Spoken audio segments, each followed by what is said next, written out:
Alright, here we are at the ditch again. We have the Crossman 1911 BB pistol. It feels pretty decent in the hand. It doesn't feel like a real one. I have had one. The handle is like a little bit too short. Like the 1911 is a full size. I mean, I should not have my pinky coming partially off on that. The attention detail, I mean, you can kind of see the molding. Well, you can, definitely. The sights are sights. They're nice because they're tight. This would fit perfectly in here. So when you go to aim, it's a little bit easier. But, you know, there's nothing special with this at all. It does fire around a little over 400 feet per second. I no longer have the box to this. It does shoot steel BBs. It's got your safety right here. Fire, safe. Safe disengages the trigger altogether. To replace the CO2 cartridge, you pop off that. You have that. The other side pops off too to make it easy. It's just got a little twisty thing, which this one is really nice because it's all metal screw, so you don't need to worry about stripping or anything. I've had some with plastic screws and they feel flimsy. This itself, it's all plastic. The top's plastic, the handle's plastic, everything's plastic. I know on a real 1911 it's a lot of steel, so this really doesn't feel quite right, but the trigger is kind of nice. It's a very wide trigger, but it makes it kind of easy to pull. Otherwise, I've kind of enjoyed shooting it. It's relatively accurate, and I'm going to show you that now. It does have a drop-free mag. It's a very light magazine. Not as heavy as the Umerix. Doesn't sound as hefty as the Umerix one. It's not really a comparative one. I'm just referring to it. This is a $30 gun, whereas the Umerix was a $25. All right, let's get this on there. Let's get a little bit closer. Sorry about the shadow. It's just that time of day. Try to move the camera a little bit. Maybe I can. Shadow's right on the paper. Oh no, I lost it. There you are. Alright. You can see well enough, right? Yeah. I'll give it a try. Alright.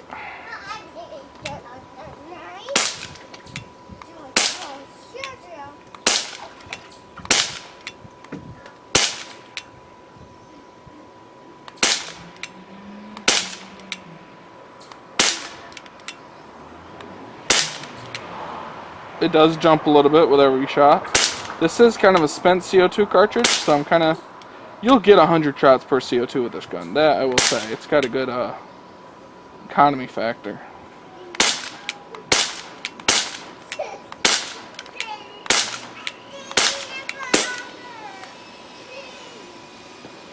Definitely has good economy factor. And that's the general grouping that I get with it. I gotta say, it's about right. I'll go ahead and I'll run through another mag. Actually, I'm going to use a Umerix magazine because it seems to look identical. It is heavier. We'll see if it works. Definitely sounds good. I'm going to have to hold my... Actually, maybe I won't have to. Nope, I will. Okay.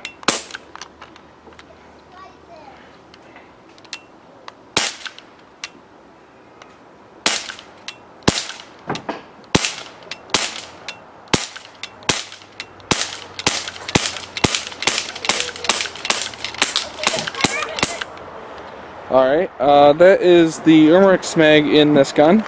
I had to kind of hold it up a little bit, but it does look about the same size. I'm gonna switch out the CO2 cartridge, and then I'm gonna run the regular magazine in it one more time, and we're gonna move down to the steel plates.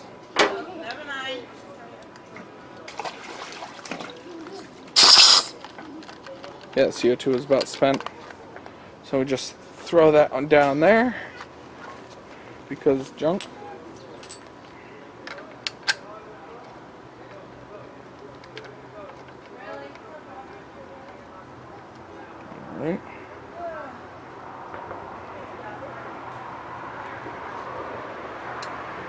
in there. I think. Just put that back in that one. Reload this one. Sorry, it's taking me a minute. Like I said, I like the 1911 one. Its accuracy is perfectly fine for what it is. It is a little bit pricey compared to some of the other companies that have been doing really well with making these things. But at the same time, Crossman, I've never been led wrong by their ammo, CO2 cartridges, or their firearms. As far as a BB gun is a firearm, they are a lot more powerful than you would think. I'm going to run a couple shots on that paper. I want to try and hit the dead center red. I'm going to bench myself on the fence here. And we're going to see what happens.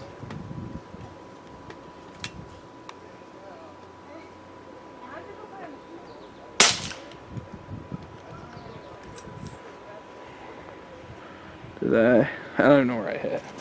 Alright, I'm going to spend a few shots on that because I want to.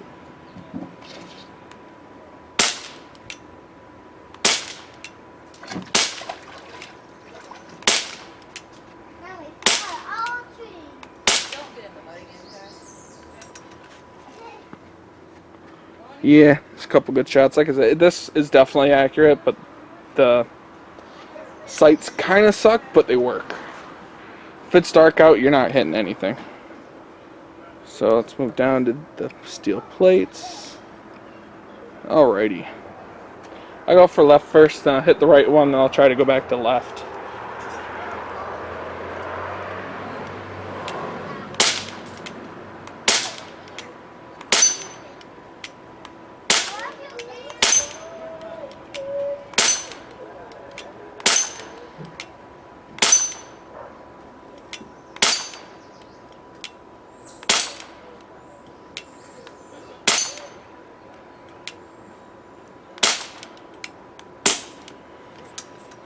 Alright, so it's got the accuracy that you would want. Once again, this is 40 feet. I know that because the cord that I used to hang that up is 80 feet, and it's doubled up, so it's 40. I mean, for a BB gun, 40 feet is more than plenty, especially for it to ring the steel. Pretty certain you guys can hear it. It sounds pretty good. I'm going to try and hit the middle steel thing real quick before I end the video. But for 30 bucks, I recommend it. It's very well made. It does feel and look relatively cheap, but it works very well. It does the job. And it is fun.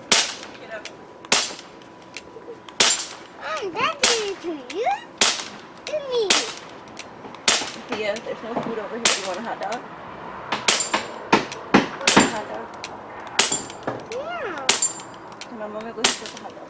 Come on. No, you can't. No. Let's go. Come on. Make it a hot dog. Hi, do you want a hot dog? I'm out. And I seem to have ran through the CO2 a little bit quicker than I normally do. Unless I have it too tight. Which could be the case.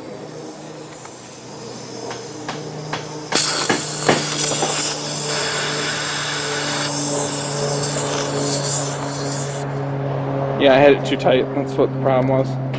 You can easily over tighten these, but you saw me shoot that. Sadly, it was a little fuzzy, but because it's moving. I'm going to go ahead and take a picture of this while it's recording.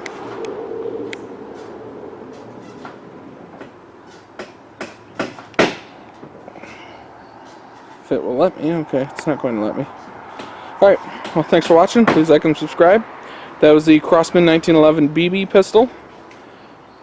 It did great. You saw the accuracy. At 40 feet, that's more than most people can ask for. Most people won't be shooting more than 15 to 20 feet is the general for BB guns. They set up some cans and they pop them off. This thing won't knock over a can. It will go through a can. So I just want to let you guys know that it will go through a can. Alright, later.